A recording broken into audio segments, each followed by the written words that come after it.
예, 미국 나스닥이 17,000 사상 최고가를 돌파했음에도 불구하고 우리 시장은 또 약세 흐름을 가고 있는데요. 시장 점검하고 투자 아이디어 또 찾겠습니다. 메리츠증권 광화문 금융센터 신영목 이사님, 시황 해설 함께하겠습니다. 어서 오십시오. 안녕하세요. 오늘 이야기 나눌 주제를 좀 압축해봤는데요. 네, HBM 다음 주도주는 상당히 혹한 제목인데 이사님 이렇게 제목을 주시진 않았을 것 같고, 네, 저희 제작진이 이렇게 하면 사실 이게 상당히 뭔가를 제시해야 될 것 같은 부담감이 돼서 그런 건데요. 어쨌든 엔비디아도 강하고 미국 기술주도 강한데 국내 반도체 시장 흐름 어떤지부터 좀 알려주세요. 삼성전자는 여전히 좀 부진하고 하이닉스와 그 밸류체인들, 한미 반도체 뭐 이런 기업들 잘 가잖아요. 국내 반도체주 전망은요?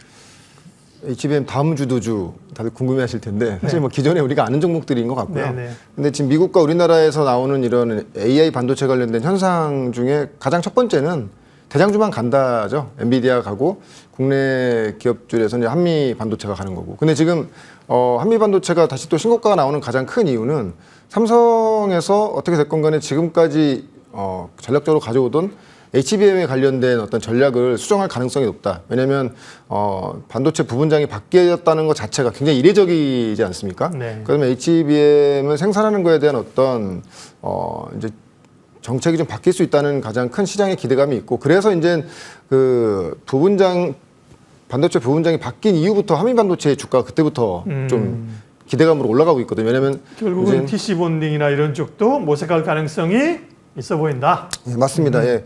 왜냐면 실제로 마이크론도 삼성전자와 비슷한 방식으로 처음 HBM을 만들었다고 시장에서 알고 있는데, 그 어떻게 됐건 간에 한미반도체와 이제 계약 체결을 하면서 한미반도체 TC 본딩을 쓰고 있는 그런 지금 흐름이기 때문에 충분히 이렇게 시장에서 예상할 수 있는 당연한 그런 부분이 있다고 보고 있고, 어제 미국장에서 뭐 가장 두드러진 그 종목은 당연히 또 엔비디아일 수밖에 없습니다. 예, 지금 이제 시가총액 3위, 이제 2위까지도 이제 위협하고 있는 상황인데, 네.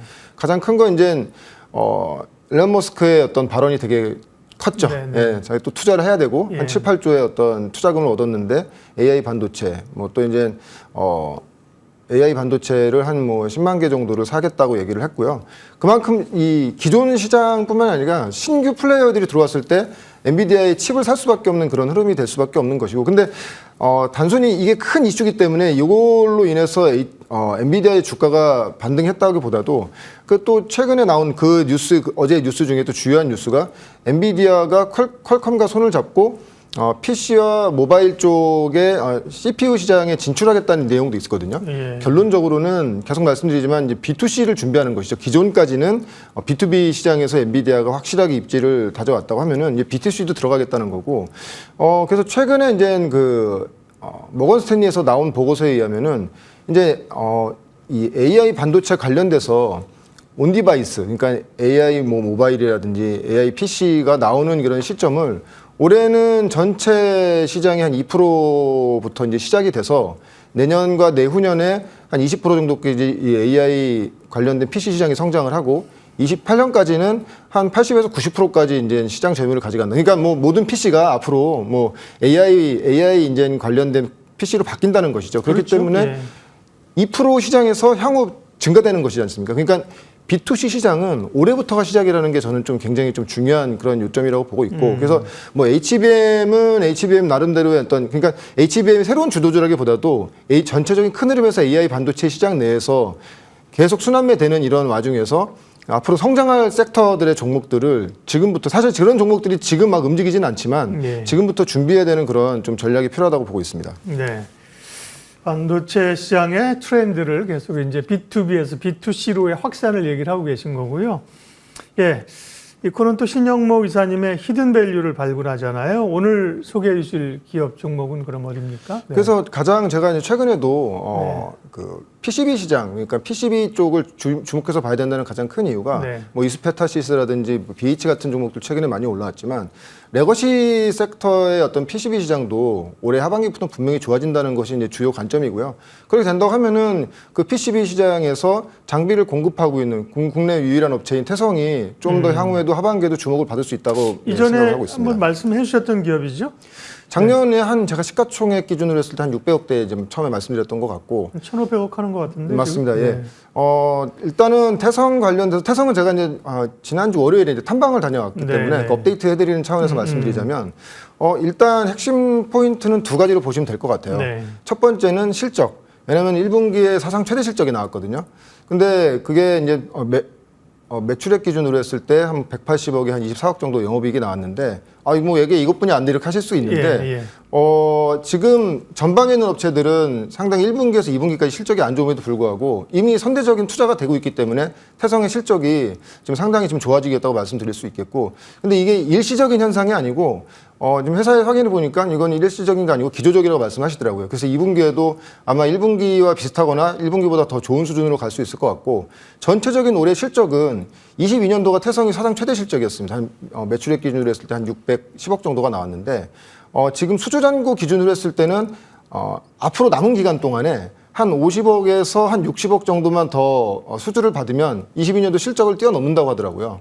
그러니까 뭐 지금 그래서 올해 예상되는 건 보수적으로 매출액 기준으로 했을 때 한 700~800억 정도까지도 가능한 수준이라고 보고 있고 무엇보다도 중요한 것은 기존의 태성이 그 영업 마진이 한 10%를 딱 생각하시면 됩니다. 500억을 벌면 50억, 600억을 벌면 60억인데 고가 장비가 지금 나감으로 인해서 영업이익률이 개선이 좀 많이 됐더라고요. 그래서 1분기에도 만약에 180억 매출이면 18억이 나와야 되는데 24억 정도가 나온 상태이기 때문에 그렇게 된다고 하면은 올해는 뭐 사상 최대 매출이 나올 수 있는 그러니까 전방이 워낙 지금 전방에 뭐 이수페타시즈라든지 BH라든지 삼성전기 같은 이런 회사들이 계속 투자를 지금 단행하고 있기 때문에 뭐 국내에서 턴키 방식으로 유일하게 PCB 장비를 납품하고 있는 태성은 하반기까지 올해의 실적은 좀 확정된 상태로 상당히 좋은 흐름으로 나올 수 있다고 말씀드릴 수 있겠고요. 네. 일단 이것이 이제 첫 번째 핵심 포인트입니다. 이제 두 번째는 약간 히든밸류에 관한 건데 이건 제가 이제 작년에 계속 태성 이제 이렇게 업데이트 해드릴 때 말씀드린 건데 2차 전지 복합 동박 롤트롤 장비 개발이 완료가 됐습니다. 이거 화면 보시면 아시겠지만 제가 27일, 그러니까 월요일에 이제 여기 장비 시연회를 다녀왔고요. 작년에도 제가 이 회사를 소개시켜 드렸을 때, 기본적으로 본업이 좋아지는데 2차 전지 이 동박 장비가 만약에 어떤 그 매출의 모멘텀이 이제 가시화되면 상당히 좀 큰 폭으로 오를 수 있다고 말씀드렸는데 이제 이게 시연 장비가 아니고 그러니까 일반적인 파일럿 장비가 아니고요. 양산 장비가 이제 개발이 끝난 겁니다. 그래서 제가 월요일 날 이제 직접 다녀왔고요. 근데 아마 지금 여기서 이제 복합동박 관련돼서 말씀드리면 도대체 복합동박이 뭐야 이렇게 말씀하시는 분들이 많은데 일단 약간의 이해를 돕자고 말씀드린다고 하면은 복합동박은 기존에 이제 동박 소재 그러니까 뭐 SKC나 롯데에너지 머티리얼 만드는 동박이 2차 전지에 이제 동박이 많이 사용되잖아요. 맞습니다. 예, 응급제에 들어가는 네, 맞습니다. 네. 응급제에 들어가는 소재인 거고요. 복합 동박은 간단하게 말씀하면 PET나 PP 그러니까 폴리머 이 필름입니다. 이게 비닐이라고 우리가 뭐 비닐이라고 생각하셔도 되는데 다른 소재를 더 사용해서 비슷한 그런 효율의 제품을 만들려는 시도이군요. 비슷한 제품이 아니고 예. 더 나은 더 소재는 유리해요. 거죠. 예. 그러니까 중간에 PP나 PE의 폴리머 필름이 들어가고요. 예. 상단과 하단부에 동박 도금을 입히는 겁니다. 예, 그렇게 되다 보면은 아마 에너지 밀도의 향상이 굉장히 높고요. 그리고 이게 전체적으로 금속 성분으로 되어 있지 않기 때문에 발열이 적고 예. 수명이 긴 강점이 있습니다. 그래서 지금 화면 보시면 아시겠지만 이거는 지금 실제로 중국에서 지금 동박 소재를 판매하고 있는 회사의 제 홈피에서 이제 이해를 돕고자 일단 예, 이미지를 예. 따온 건데 이렇게 생각하시면 됩니다. 중간에 보면은 폴리머 필름이 중간에 얇게 돼 있고요. 위아래로 이제 동도금이 이제 약 1마이크론. 지금 동박 같은 경우에는 범용 소재 같은 경우에는 한 8마이크론 정도가 되고요. 네. 하이엔드급은 한 6.5마이크론 정도가 되는데 지금 위아래로 이제 상단부 하단부에 이제 1마이크론씩 이렇게 저 그림은 이제 설명을 위한 거에서 마치 이제 세 장의 종이 같지만 저게 아니라 코팅을 도금을 해버린다는 거죠. 그렇죠? 맞습니다. 그래서 위아래로. 실제로 제가 이제 현장에서 봤는데 그럼 다음 영상 보시면 아시겠지만은 이건 이제 태성의 이제 장비로 직접 시연하는 그런 그림인 거고요. 네. 이제 이런 폴리머 소재에 폴리머 필름에 이 장비를 돌려서 다음 화면 보시면은 이제 이렇게 동박이 이제 동도금이 되는 이게 롤트롤 방식. 롤트롤 방식입니다. 예. 지금 롤트롤 방식이 국내 최초로 지금 만들었고요. 중국에서는 이미 상용화된 장비들이 지금 예. 대부분 지금 롤트롤 방식이 아니고 이렇게 잡아서 당겨주는 방식이라고 하더라고요. 그러다 보니까는 어떤 이 구김 현상도 강하고 중간에 크랙이지는 현상 때문에 화재 위험도 많은데, 그래서 전체적으로 중국 장비, 그 복합 동박을 만드는 중국 장비 같은 경우에는 수율이 한 90% 이하로 상당히 낮은 수율로 나오기 때문에, 태성 장비 같은 경우에는 현장에서 이제 시연회가 끝나고 대표이사님과 간담회와 간단한 Q&A를 가졌는데, 태성의 장비는 한 98% 이상의 어떤 그 수율이 나오는 그런 상태로 파악되고 있고요. 근데 사실 이렇게 신소재나 신사업에 진행됐을 때 저도 똑같은 질문 드렸는데, 그러면 도대체 이거 언제 또 고객사 퀄 테스트하고 언제 테스팅 마무리하냐 이렇게 말씀하시는 분들이 의문점을 가지신 분들은 많을 거예요. 근데 이 복합 동박 소재 시장은 이미 중국에서 시작이 됐습니다. 수년 그건 전에 주로 이제 2차 전지용 수요인가요? 맞습니다. 그 네네. 2차 전지용 수요인데 네. 대부분의 이제 그 시청자분들께서 생각하시기로는 네. 2차 전지 시장이라고 하면은 배터리 시장만 생각하시는데, 그렇죠. 예. 이 적용 범위는 뭐 잠시도 말씀드리겠지만은 2차 전지에서 LFP라든지 뭐 3원계, 지금 쓰는 3원계라든지 전고체뿐만이 아니고 2차 전지가 적용된, 예를 들자면 ESS라든지 네. 그 동박이 사용되는 모든 사용체에 똑같이 쓸 수 있다고 하고요. 지금 하면은 뭐냐면은 작년 7월에 중국 절상증권이라는 그 중국 그 증권사에서 한 40페이지 이상의 이 동박 관련된 풀 리포트가 나온 상태예요. 그래서 저도 이제 이 자료를 굉장히 참조를 많이 했는데, 여기에 보시면은 한 25년 작년부터 이제 이미 이 복합 동박 시장이 중국에서 시작이 됐고, 향후 25년 내년 하반기까지는 전체 동박 시장의 한 20% 점유율까지 지금 들어가는 그런 예상을 하고 있고요.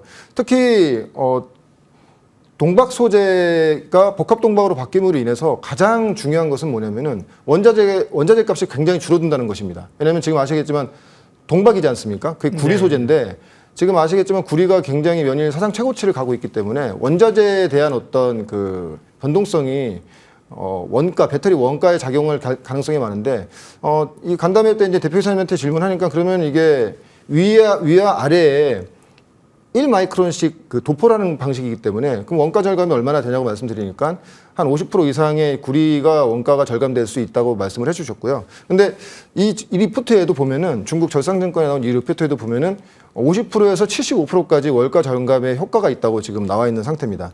그래서 전체적으로는 이 복합 동박 장비를 사용함으로 인해서 이 구리 사용량이 굉장히 줄어들게 되고, 장비의 수율이 굉장히 이제 이 배터리 수율의 향상이 높다 보니까 예. 배터리가 가볍게 되고, 그럼 배터리가 가벼워지면 배터리가 더 주행 거리가 더 늘어나는 것이죠. 그렇기 때문에 향후에는 이 기존의 동박 시장을 이런 복합 동박 시장이 지금 빠르게 대처하고 있다고 얘기하고 있고, 그래서 중국에서는 이미 작년부터 이 시장이 시작됐고요. 근데 저도 똑같은 질문을 드렸습니다. 뭐냐면은, 그럼 태성이 왜 어떻게 뜬금없이 이런 장비를 하게 됐냐? 우리 회사 좀 작은 회사 아니냐? 좀 약간 대표님한테 좀 그런 질문을 드렸더니, 이것이 원래는 그 자기들이 먼저 개발한 것이 아니고 중국의 어떤 탑티어 배터리 상위 업체가 22년도에 장비를 의뢰를 한 거라고 말씀하시더라고요. 그러니까 좀 만들어 달라. 맞습니다. 그래서 그렇기 때문에 매출이 상당히 빠르게 나올 것이라고 얘기를 해주셨습니다. 왜냐하면 이거 우리가 장비 개발해가지고 세일즈 하면은 퀄 테스트 통과해서 예. 그런 것들이 1, 2년이 걸릴 텐데,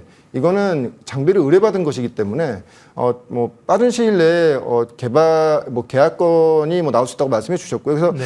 올해는 하반기에는 본격적인 어떤 매출이 발생될 수 있을 거라고 얘기를 해주셨습니다. 정리 좀 제가 하겠습니다. 네, 태성이라는 기업을 이제 지난번에 이어서 다시 탐방을 다녀오셔서 말씀을 하셨습니다. 많은 분들이 잘 모르는 기업인데 이러실 건데, 그러니까 히든밸류 종목이죠.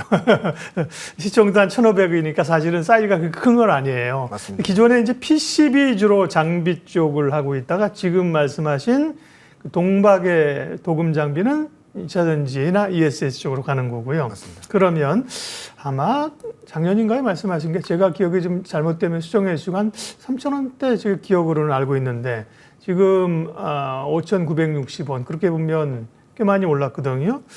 그런데 2년간 어쨌든 간에 지난 2년간 실적이 순이익이 없어서 적자였기 때문에 PR이나 이런 밸류를 잡기가 어렵네요. 그죠? 예. 네, 맞습니다. 예. 근데 서두에도 말씀드렸지만 올해 그 본업의 성장은 예. 거의 뭐 지금 수주를 이미 받아놓은 상태이기 때문에 확정적이라 보면은 영업이익 기준으로 했을 때는 올해 한 70억에서 80억은 보수적으로 나온다고 봅니다. 네. 그리고 이제 만약에 이제 복합 동박 장비가 나가는 것이 하반기부터 인식이 되면 지금 근데 이 매출에는 복합 동박 장비에 대한 매출은 전혀 없는 것이고요.